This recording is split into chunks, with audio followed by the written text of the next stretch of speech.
তোরা কইছি আমার জ্ঞান দিতে আইতে এখানে আদার কেন? আমি তো জ্ঞান দেবো বেটা, আমি এই দেশের নাগরিক। ওই এসির কভারটা মুছে ওই ইয়ের উপর সাজায় রাখ, ঠিক আছে ভাই? এই ভাই এদিকে আসুন। কি সমস্যা? কি করতেছেন আপনি? চোখে আপনার কপাল হচ্ছে, দেখতেছেন না তেল বাইর করছে গাড়িতে?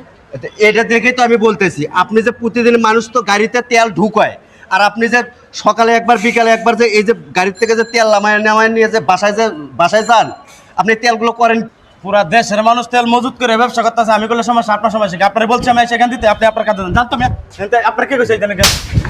সবাই চুরি করবি, টাকা তুইও চুরি করবি, এই চোর কোথাকার। তোদের মতো, তোদের জন্য আজকে এই বাংলাদেশে আমাদের এই আজকে এই দুর্নীতি, তোদের জন্য আজকে বাংলাদেশে আজকে এই দুর্নীতি। আজকে মানুষ তেল পাইতেছে না, যারা মোটরসাইকেলতে যারা পাঠাও চালায় তার আজকে সংসার চলতেছে না, তারা তেল পাইতেছে না। তোদের সাথে পাম্পের সাথে একটু সম্পর্ক ভালো আছে বিধে তোরা দৈনিক 2 বার করে তেল নিয়ে আসবি। হ্যাঁ, 100 টাকা ঘুষ দিয়ে পুরো ট্যাঙ্কি লোড করে নিয়ে আসবি, নিয়ে এসে আদার জ্ঞান বেটা অন্য জায়গায় থেকে দাও। তোরা কইছি আমার জ্ঞান দিতে আইতে এখানে আদার কেন? আমি তো জ্ঞান দেবো বেটা, আমি এই দেশের নাগরিক, আমি এই দেশের জনগণ, এই দেশে আমার জন্ম গ্রহণ করছি। আমার অবশ্যই আমার এটা ভালো মন্দ দেশে জানার অধিকার আছে, বোঝার অধিকার আছে।